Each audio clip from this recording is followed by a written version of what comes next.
This is the Andrew Walsh podcast. Thank you so much for taking time out of your day to listen. I really appreciate it. I'm praying you can take away something from this episode that brings value to your life. Make sure to subscribe to my podcast to stay up to date with the latest episodes, and please share with a friend if you feel you are getting something out of these episodes. You can also follow me on Instagram at @A_Walsh. Let's fire it off.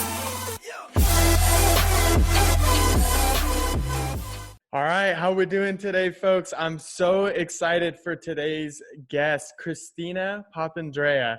All right, she's Australian-born, triple threat, so dance, music, and acting. She attended the Musical and Dramatic Academy in Los Angeles, earning her BFA in dance theater. Now Christina is represented by Go-To Talent Agency. She actively works in regional theater productions, as well as choreographing and teaching dance at the high school level. You know, through Christina's journey, she's always been able to use her passion in the arts to continue to inspire. She's incredibly smiley and optimistic personality. I know just from you guys hearing her today, you're going to leave feeling inspired. So it's an honor to have you today, Christina. How are you today? I'm doing so well. I'm so excited to just be here and to spend time chatting with you. And I'm just really blessed, really happy. I love hearing that. And thank you for taking the time today. And thank you everyone who is listening today. I really appreciate all the support of the podcast. Been getting crazy amounts of emails and texts. And, you know, it's just crazy to hear some of these messages of people just really taking stuff from these episodes, which is why I started it. So we're going to get into it today. So I'm going to just start with a quick prayer for us. So dear Heavenly Father, thank you so much for this beautiful day. Thank you for blessing Christina with the time to come on today's episode. I'm praying that you speak through her and our conversation, that whatever she has to say, Lord, will impact whoever is listening today positively, and that for all our viewers and guests that are listening today, they can take something away from this podcast that they can implement in their life, and that from this podcast, Lord, that they will feel the positivity, the energy, and just the compassion, knowing that people are out here producing this educational content to help everyone who's listening here today. So God, just bless this episode, and in your name we pray, amen. Amen. Woo! I'm like stoked. Okay, so today we're going to be talking about like getting out of a toxic relationship. You have a really crazy story you're going to tell everyone. And I think what we'll be able to do is kind of look back and show some like maybe red flags or anything like that for people who are listening, who can be like, wow, maybe I'm in this right now, or I have a friend who's going through this, and hearing what you have to say can really help, because now you're so positive, you're in a happy and healthy relationship, you're doing well, you found your escape. So, you know, for what I want to just start with is if you don't mind kind of sharing that story. Sure. So this started a few years back, and he started off as a super nice guy. And for a while I was like, okay, he's a really great guy. I fell in love with him.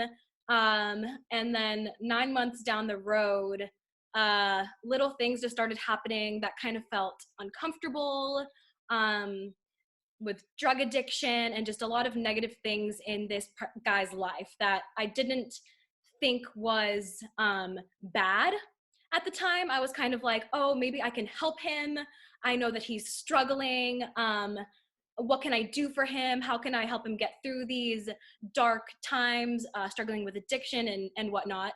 And then, you know, through time, a lot of people in my life that love and care about me sincerely, my parents, my brothers, my family out in Australia, friends, they were all kind of like, Christina, I just don't feel that this is right. I feel like my intuition is kind of not feeling like good about this. Maybe you should see what else is out there. And I was just kind of like, no, like he's fine. Like we all have inner demons. We all go through times that aren't positive. And I used to get mad at them. I used to get really angry at people that would tell me like, get out, like run. And of course, the feisty Italian in me was like, you know what, I'm going to prove all these people wrong. I'm going to continue pressing on with this relationship. He's going to prove everyone wrong. I'm going to prove everyone wrong. And everything's going to be sunshine and rainbows. However, things continued to get darker and darker. I ended up falling into a pretty gnarly disordered eating type of issue, dropping down to 110 pounds. I'm like Wow. 120 now, which is like healthy, really good. Yeah. But just the anxiety and the loss of self-care aspect of it just consumed my life. I stopped caring about who I was, and all I cared about was, how can I make this guy grow? How can I make him better? And just completely lost sight of who I was. So that was the scariest part from that beginning part of everything.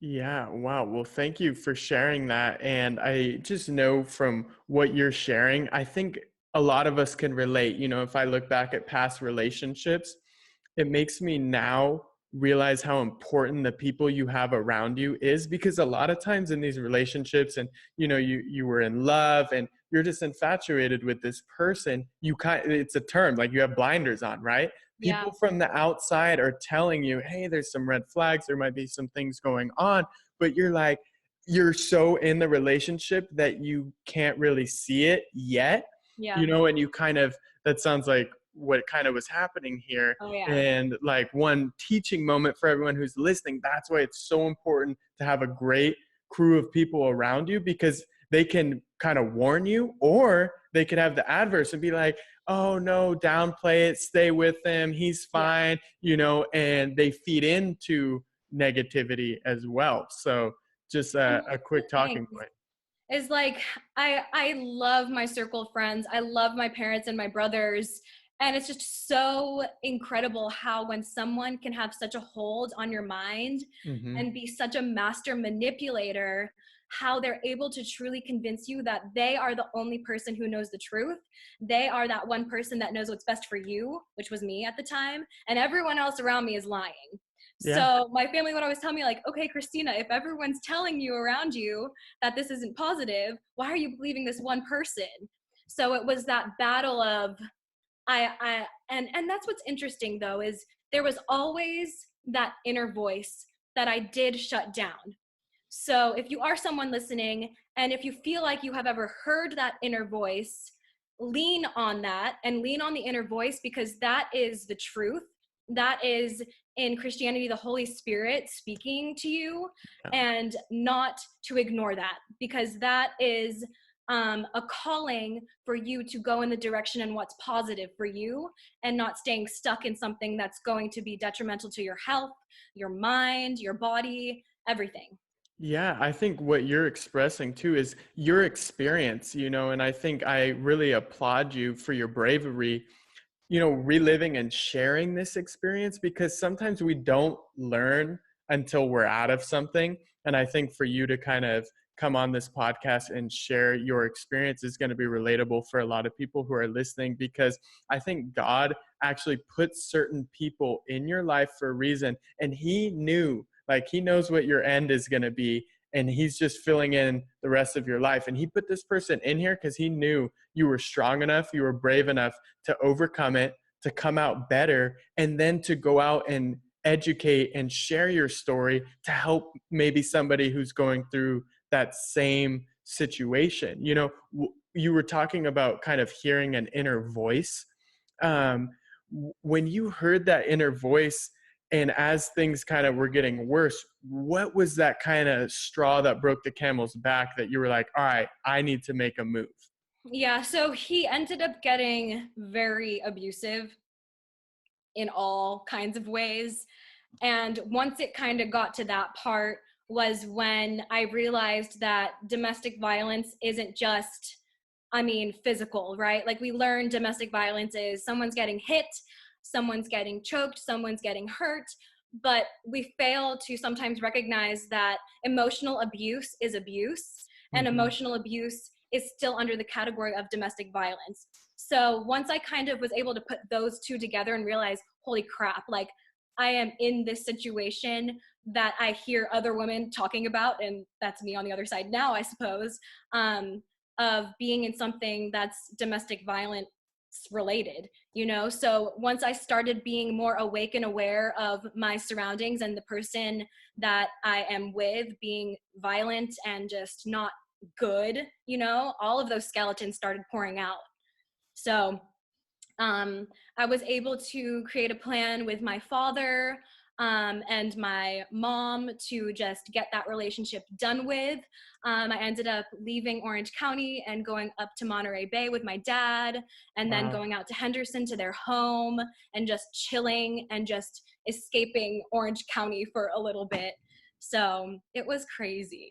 Yeah, because they say a lot of times, in these toxic relationships, you kind of cut everyone out of your life and are so about this one person that when it comes to the point where, like, I can't take this anymore, but I don't really have anyone left to fall back on, did that ever kind of weigh in your head? And was that a difficult conversation to come back to your parents and be like, I need you guys now?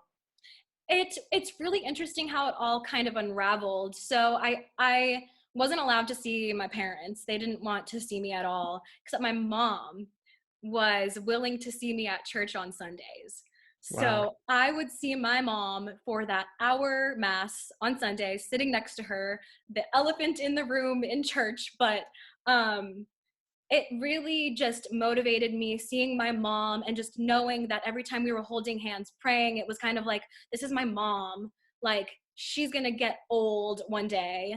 My dad's gonna get old one day. My brothers, like, I love them, like, haven't seen them in forever. They're gonna get old. So I just started realizing who really mattered to me, Yeah. you know, and being with my mom for that hour once a week wasn't enough.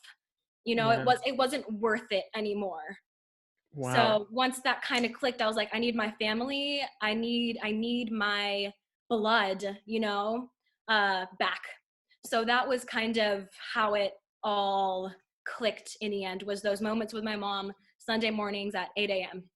Wow. I think this is a great coaching moment because so often, and everybody who's listening, you may have a friend right now who is in a toxic relationship and you've given them advice and maybe that relationship has strained and you don't talk anymore. But if they do reach back out, to you, I think like your mom was there and was able to help you get out of that situation. When they reach back out, maybe you were upset with how things ended. This is a chance for you to be a bigger person and to go, wow, Save okay, let themselves. me be there for them. They may really need a friend right now. Even though we used to be friends, this relationship, they had the blinders on. Let me be there for them. You know?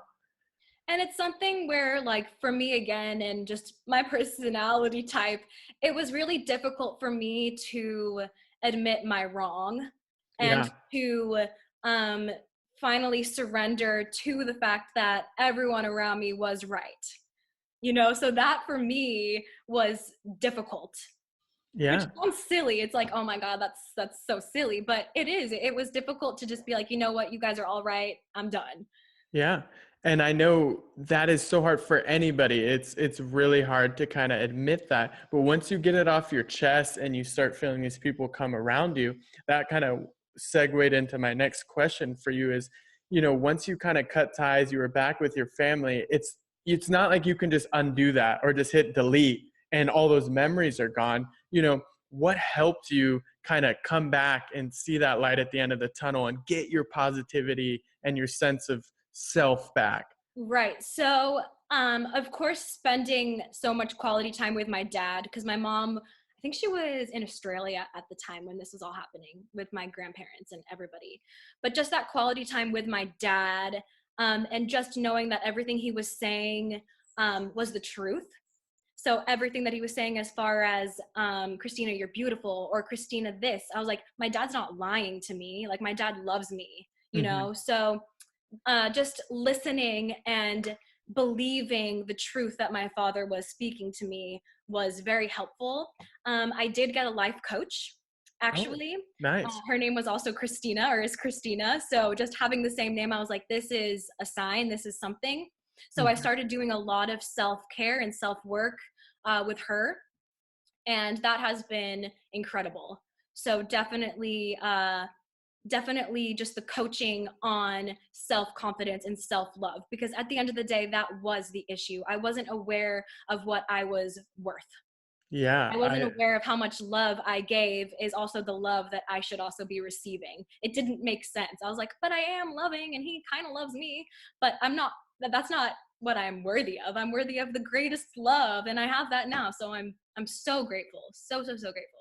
I'm so happy to hear that. And I just know I can see how happy you are. And it's wonderful to see that you were able to overcome that. I think that's interesting too. I didn't know in your story that you had also gotten a life coach. Maybe for everyone who's listening, was there any exercise or activity that, that you really remember that you're like, man, that really helped me kind of start pushing forward? Yeah, something that really helped me is since I am an active dancer and always moving, quite the opposite was more helpful for me. So more silence, more meditative breath work, like inhaling 4 seconds, holding for 4 seconds, exhaling slowly for 4 seconds. So just kind of learning about how does breath work help you in moments of anxiety. For me at the beginning, it was moments of like flashbacks of the relationship that would kind of trigger, and I'm like, oh, what do I do? I just need to breathe. I need to find my breath.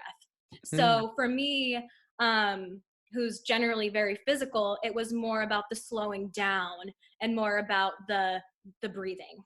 Wow, I love that. Thank you for sharing that too, because recently I've been turned on to breathing. So for everyone who's listening, there's a great app that you can get. It's called XPT Life, and it's guided breathing that they'll take you through. And for me, I think Christina, you and I are very similar. You're with dance, you're physical working out. That's how I am. Like I am like pedal to the metal. The minute I wake up, it's like doing a million different things, getting stuff off my checklist. So now in the mornings, I wake up earlier and I do those breathing exercises and guided meditation. And it's crazy. In the middle of my day, I'll have like multiple calls coming in, emails being pulled. And you know what? I'll be like, I'll remember that meditation. I'll breathe and I just feel calm. I'm like, I got this. It's crazy. And the beauty in slowing down, especially with this quarantine and everything that's happening historically right now, but slowing down who you are as well, when you're able to get your baseline of stress levels to a lower level in general by practicing that breath work, then in a moment of anxiety, it's not going to be as heightened as it would be if you weren't practicing that breath work. Yeah. So in moments now when I'm feeling a little bit anxious or whatnot, it's not nearly as bad as what it used to be just by practicing my breath and getting everything lower, if that makes sense. Yeah, it totally makes sense. I think too, your blood pressure will go down. You have much more control of your diaphragm and how much oxygen you're getting up to your brain.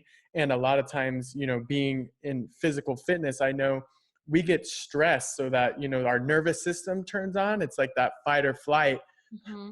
So we breathe really short and shallow out of our chest. We're not getting all that oxygen from our diaphragm, right? So doing these breathing exercises will teach you how to breathe from your diaphragm, get all that oxygen in so you have a much clearer state of mind. Yeah. So that's definitely been helpful. And there's other techniques too that I've learned, such as like a squeeze and release technique. What So is pretty that? much, I want to know. What's oh the my God. squeeze and release? So you lay down. I can't do that right now, but imagine you're laying down. If you're home right now listening, go ahead, lay down.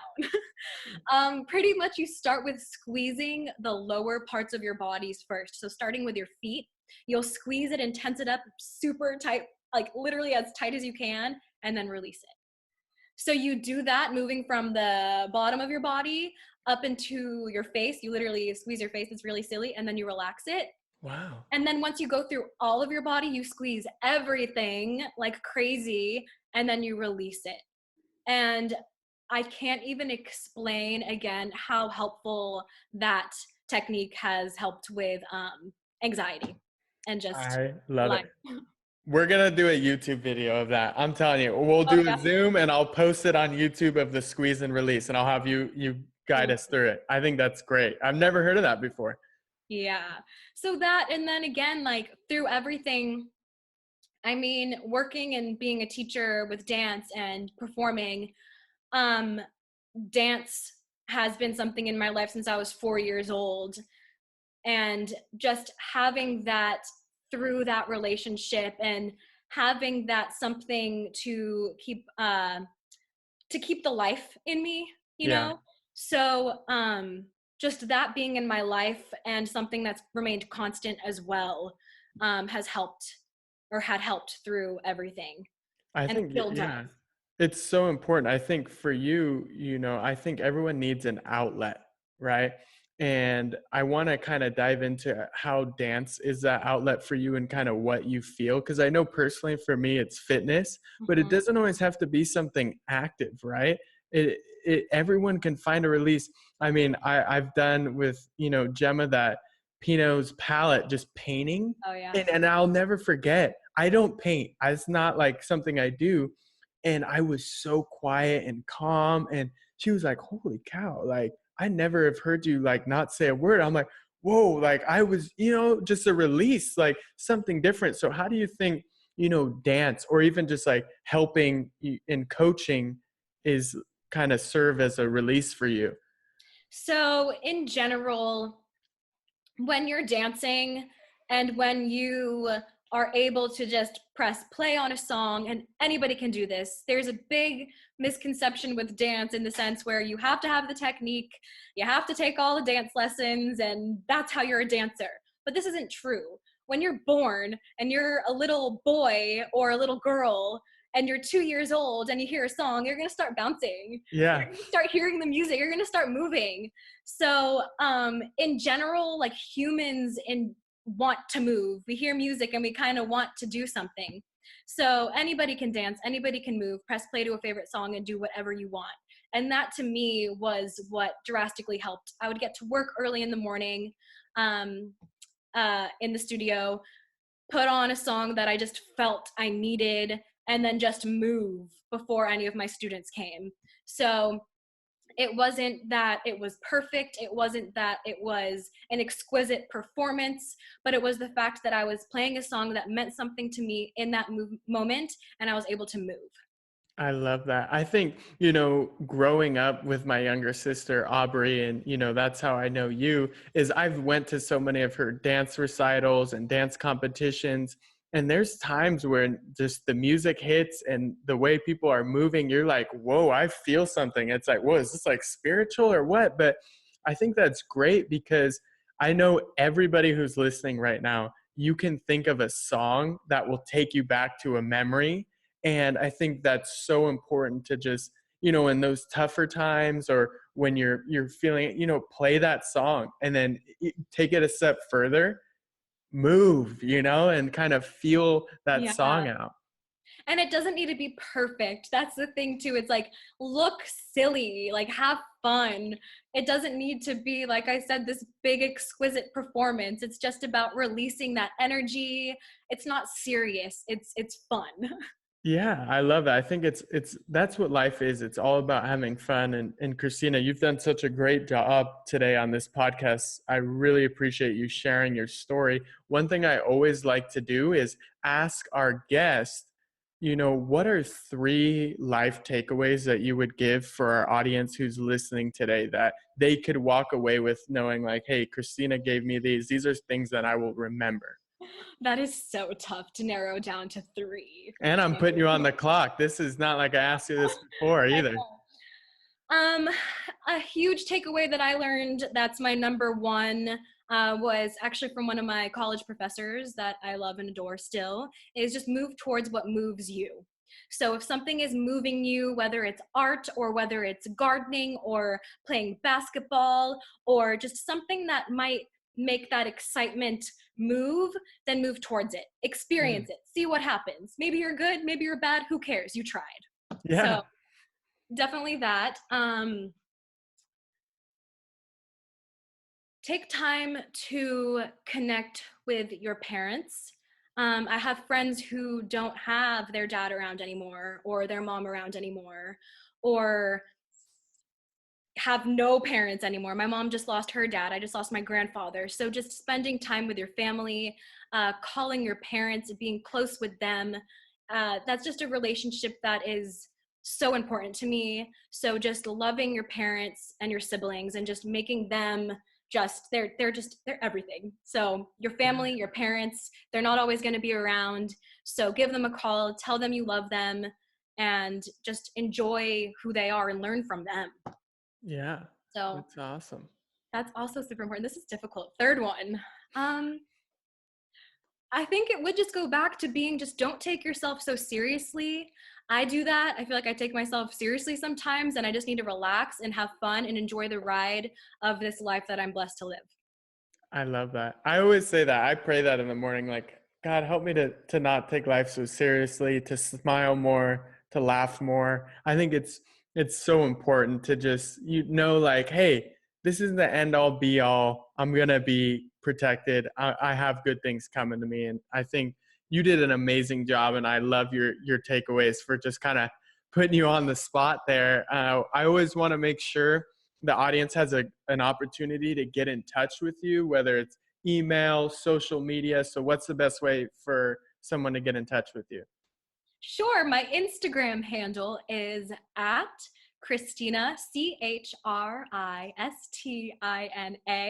Paps, Paps, because my last name is Papandrea and that's way too long. So Christina Paps. I love it. That's perfect. And I will be posting this obviously on Instagram, YouTube, and social media. So I just want to thank you so much, Christina, for coming on. You did a fantastic job. And thank you, everyone who's listening today. We really appreciate your support. Again, Christina, you're a rock star. Thank you. Thank you. Thank you, Andrew. Of course. All right, guys. Take care. Have a good one. Bye. All right.